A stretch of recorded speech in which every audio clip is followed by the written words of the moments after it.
Welcome to ओलीवोड। जुलाई 2020 का third weekly report हम करने वाले हैं। फोर्थ आपको जल्दी ही मिल जाएगी और फिर उसके बाद मंथली आपको मिल जाएगी। तो बहुत अच्छी ये वीडियो होने वाली है अगर आप ध्यान से ईमानदारी से सुनते हैं। तो द हिंदू की जितने भी करंट अफेयर्स है मैं इसके अंदर रिवीजन आपकी करवाने वाला हूँ। टॉपिक वाइज हमने इसमें बांट रखा है कि हम वीकली जितने भी बैंकिंग न्यूज़ थी, करंट अफेयर्स थे और जितने इकोनॉमी रिलेटेड फंड अलॉटेड सब हम इसके अंदर करने वाले हैं। चलिए, सबसे पहले न्यूज़ हमारे पास ये है कि national bank of agriculture and rural development मतलब NABARD has launch development project. 44 lakh रुपए दिए हैं अंडमान एंड निकोबार के डेवलपमेंट प्रोजेक्ट्स के लिए। सेल्फ हेल्प ग्रुप्स की सहायता के लिए ये पैसे दिए गए हैं। सेल्फ हेल्प ग्रुप्स कौन से होते हैं? 6-7 लोगों का एक ग्रुप होता है जो माइक्रो लेवल पे काम करता है। रूरल एंटरप्रेन्योरशिप मतलब अपना ही कोई स्टार्टअप शुरू करते हैं, उस ग्रुप को लोन दिया जाता है। तो वो 44 लाख रुपए का डेवलपमेंट प्रोजेक्ट है, अंडमान एंड निकोबार को दिया गया है। नाबार्ड रिफाइनेंस करेगा उसको, ठीक है। नाबार्ड ने 5,000 करोड़ रुपए रिफाइनेंस के लिए दिए हैं बैंक और फाइनेंशियल इंस्टीट्यूशन को, और नाबार्ड ने 5,000 करोड़ रुपए, देखिए दोनों सेम है, दोनों 5,000 करोड़ रुपए बैंक्स को, इंस्टीट्यूशंस को दिए गए हैं। किसके लिए रीफाइनेंस करेगा? Beneficiary of its 2150 water shade development project. Development project जो वाटर शेड के होने वाले हैं 2150, उनमें ये 5,000 करोड़ रुपए लगाए हैं नाबार्ड ने।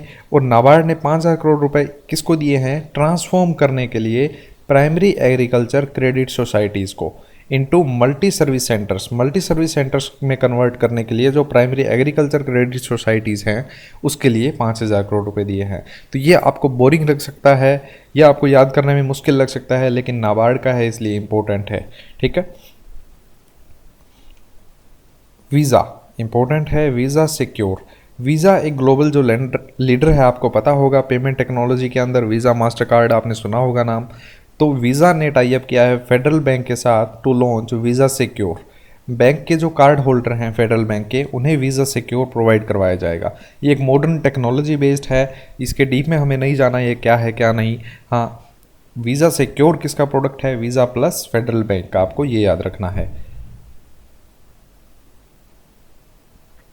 General and health insurance companies have received approval from IRDAI, Insurance Regulatory and Development Authority of India। India के अंदर जितने भी जनरल हेल्थ इंश्योरेंस, जितने इंश्योरेंस कंपनीज हैं उनको कंट्रोल करने का काम करती है ये ऑर्गेनाइजेशन। तो इससे अप्रूवल लेनी जरूरी है, इसलिए जनरल हेल्थ इंश्योरेंस कंपनीज को अप्रूवल मिल गई है कि वो कोरोना कवच नाम का प्रोडक्ट बेच सकते हैं। हेल्थ इंश्योरेंस पॉलिसी है जो 50,000 से 5 लाख रुपए तक का इंश्योरेंस देती है। प्रज्ञाता गाइडलाइन, प्रज्ञाता की फुल फॉर्म है अलग अलग। पी का मतलब है प्लान, आर का रिव्यू, अरेंज, गाइड, याक मतलब टोक, असाइन, ट्रैक एंड एप्रिसिएट। तो ये प्रज्ञाता गाइडलाइन जारी की गई है डिजिटल एजुकेशन के लिए। तो फुल फॉर्म आपको पता होनी चाहिए कि ये इसका नाम क्या है, ठीक है। गाइडलाइन जारी जो की गई है। इंडियन रेलवे ने लॉन्च किया post Covid coach. Post Covid coach मतलब एक डब्बा बनाया गया है, आप ये सोच सकते हैं रेल का डिब्बा जो है, ठीक है। तो इंडियन रेलवे ने एक नया कोच तैयार किया है टू प्रिवेंट स्प्रेड ऑफ कोविड-19 वायरस इन्फेक्शन। तो ये कोविड जब चला जाएगा उसके बाद के लिए सारी तैयारियां की जा रही है। डेवलप किया गया है इंडियन रेलवे प्रोडक्शन यूनिट जो रेल कोच फैक्ट्री कपूरथला के अंदर है उसके द्वारा बनाया गया है। Ministry of railway is on mission, किस मिशन पे है कि ग्रीन रेलवे कर दिया जाएगा 2030 के अंदर। 2030 तक पहुंचते पहुंचते रेलवे ग्रीन रेलवे हो जाएगा ये कहा जा रहा है।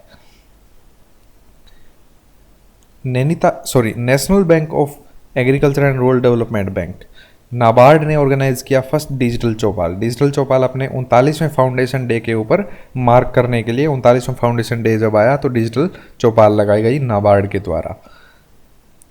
इकोनॉमी में देख लेते हैं इंपॉर्टेंट न्यूज़। ट्रेडिंग जो है पार्टनर इंडिया जो था वो टॉप था किसका? यूएस का। US was India's top trading partner in physical year 2019। 2019-20 जो फाइनेंशियल ईयर था उसके अंदर US was India's top trading partner. Trading सबसे ज़्यादा किसके साथ की गई? यूएस की इंडिया के साथ की गई। यूनियन मिनिस्ट्री ऑफ कॉमर्स ने ये डाटा जारी किया है। इंडिया सेकेंड लार्जेस्ट सोर्स है फॉरेन डायरेक्ट इन्वेस्टमेंट का यूके के अंदर। पहले पर यूएस है जो एफडीआई जाती है यूके के अंदर फॉरेन डायरेक्ट इन्वेस्टमेंट जो होती है, और दूसरे नंबर पे इंडिया है जो अपनी डायरेक्ट इन्वेस्टमेंट करता है यूके के अंदर। यूनिसेफ इंडिया ने टाई अप किया फिकी के साथ। फिकी क्या होता है? Federation of Indian chambers of commerce and industry, FICCI के साथ टाई अप के यूनिसेफ इंडिया ने फॉर इट्स कैंपेन री इमेजिन कैंपेन, री इमेजिन कैंपेन है सोशल इकोनॉमिक डेवलपमेंट फाउंडेशन के द्वारा ये चलाया गया। मतलब इनमें कौन कौन से हैं मिले हुए, यूनिसेफ इंडिया प्लस फिक्की का SEDF प्लेटफॉर्म, ये जॉइंटली डेवलप करेगा री इमेजिन कैंपेन।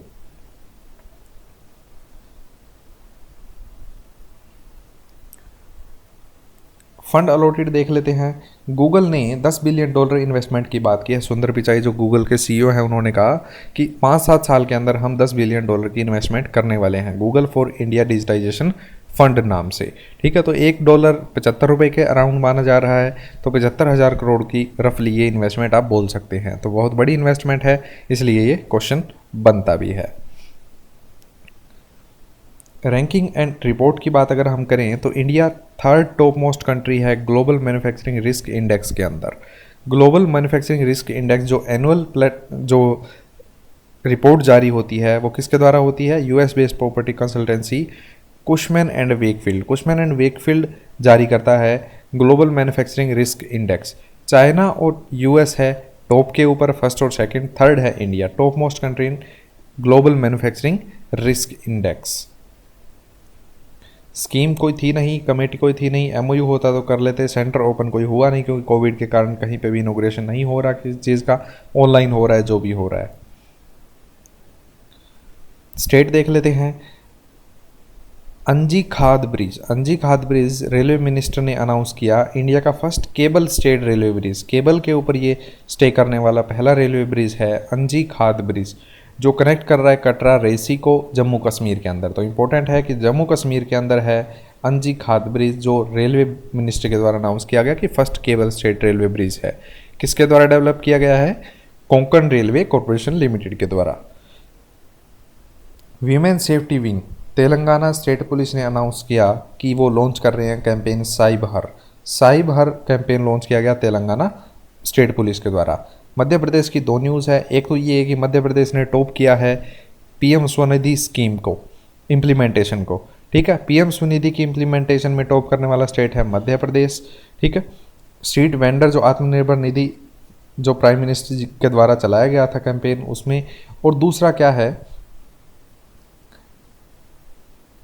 एक तो PM स्वनिधि के अंदर और दूसरा ये कि यूनिक कैंपेन चलाया गया है रोको टोको, किसके लिए, जो मास्क नहीं लगाते उनके लिए मध्य प्रदेश ने ये लॉन्च किया है। ठीक है, कैंपेन है। छत्तीसगढ़ गवर्नमेंट ने ऑर्गेनाइज किया फर्स्ट ई लोक अदालत, क्योंकि कोविड-19 है उस पेंडेमिक की वजह से केसेस बढ़ते जा रहे हैं, अदालत के अंदर जो है उनकी बात की जा रही है। ठीक है, तो जो केस बढ़ रहे हैं उनको निपटाने के लिए ई लोक अदालत है, मतलब जो ऑनलाइन सुलझाए जा सकते हैं केस उनको ऑनलाइन सुलझाया जा रहा है। ई लोक अदालत के द्वारा छत्तीसगढ़ गवर्नमेंट ने ये लॉन्च किया। स्पोर्ट्स न्यूज़ थी नहीं, अपॉइंटमेंट देख लेते हैं, फिर हम देखेंगे अवार्ड।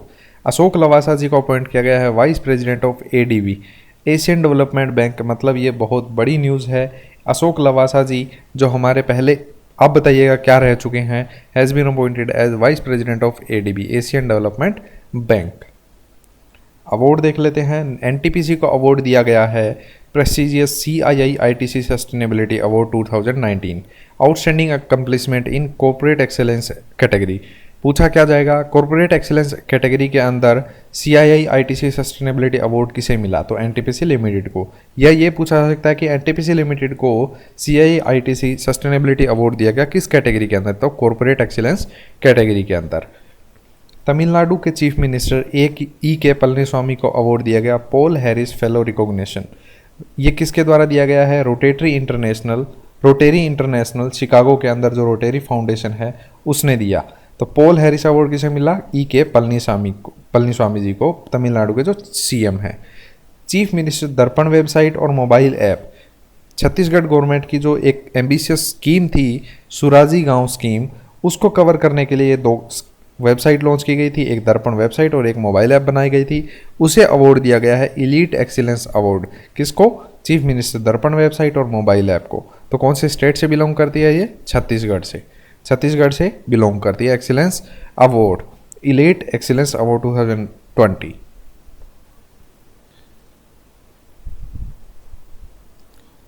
इसरो के जो चीफ हैं K. सिवान, जिनका नाम आपको यहाँ पूरा दिख रहा है, has be named for von Karman award. Von Karman award किसे दिया जाएगा आप ये बोल सकते हैं। इंटरनेशनल एकेडमी ऑफ एरोनॉटिक्स ने कहा है कि के सिवान साहब को दिया जाएगा, जो अपने इसरो के चेयरमैन हैं। एटी के मोहन बगान रत्न अवार्ड इंपॉर्टेंट होता है हर साल, तो मोहन बगान रत्न अवार्ड किसे मिलेगा? एक तो हॉकी के लेजेंड गुरबख्श सिंह को और फर्स्ट क्लास क्रिकेटर पलाश नंदी को, दोनों को मिलेगा मोहन बगान रत्न अवार्ड। सचिन अवस्थी को दिया गया है award top publicist award in global humanitarian award 2020। 2020 का ग्लोबल ह्यूमैनिटेरियन अवार्ड में जो टॉप पब्लिसिस्ट है वो किसे मिला है? सचिन अवस्थी को। ऐप देख लेते हैं। नीति आयोग की अटल इनोवेशन मिशन आपने सुना होगा, उसको एक मॉड्यूल लॉन्च किया गया है ATL ऐप डेवलपमेंट मॉड्यूल, जो कि सिर्फ ऐप यूज़ करना ही नहीं, उस ऐप को कैसे बनाया, नई ऐप्स को कैसे बनाया जा सकता है, उस मकसद के साथ ये मॉड्यूल जारी किया गया है in collaboration with Indian startup Plezmo के साथ टाइप करके नीति आयोग ने ये मॉड्यूल लॉन्च किया है। सबमिट एक्सरसाइज और GDP इंपॉर्टेंट है नहीं, क्योंकि GDP गिरती जा रही है, लगभग 0 से भी नीचे जा रही है। तो बुक देख लेते हैं। Book titled song of India, author की गई, किसके द्वारा लिखी गई? ऑथर कौन है? Ruskin Bond. If it bleeds, ये बुक किसने लिखी है? स्टीफन किंग ने, स्टीफन हॉकिंग ने नहीं, स्टीफन किंग ने। और लास्ट बुक है the Tangams. The Tangams ethnolinguistic study of critically endangered group of Arunachal Pradesh. तो इतना बड़ा नाम तो याद रख नहीं पाएंगे आप, द तंगमाज अरुणाचल प्रदेश, बस इतना याद रखिएगा। ये किस बुक, मतलब ये बुक जो टाइटल्ड है वो किसके लिए है? ये एक तंगमाज जो कम्युनिटी है, उनकी जो एक स्पीच है, स्पीच कम्युनिटी है, वो एंडेंजर्ड कंडीशन में पहुंच चुकी है, मतलब विलुप्त होने के कगार पे है, ख़त्म होने वाली है। तो उसके लिए ये बुक लॉन्च की गई है, द तंगमाज ग्रुप ऑफ अरुणाचल प्रदेश, जो एक स्पीच कम्युनिटी है उसके लिए। अगर आपको वीडियो अच्छी लगी है तो लाइक कीजिएगा, शेयर कीजिएगा अपने सीरियस दोस्तों के साथ, और सब्सक्राइब करके बेल आइकन दबा दीजिएगा, ताकि आपको नेक्स्ट वीडियोस के नोटिफिकेशन टाइम टू टाइम मिलते रहें। अगर आप एक ग्रुप ज्वाइन करना चाहते हैं जहाँ पे आपको PDF मिल जाए, तो आप ज्वाइन कर सकते हैं। Ollywood is the new black, Telegram के अंदर आपको सर्च करना है Ollywood is the new black, वहाँ पे आपको ग्रुप मिल जाएगा। वहाँ पे सारी PDFs में शेयर करता रहता हूँ, लाइव क्विज भी चलती रहती है। Thank you so much.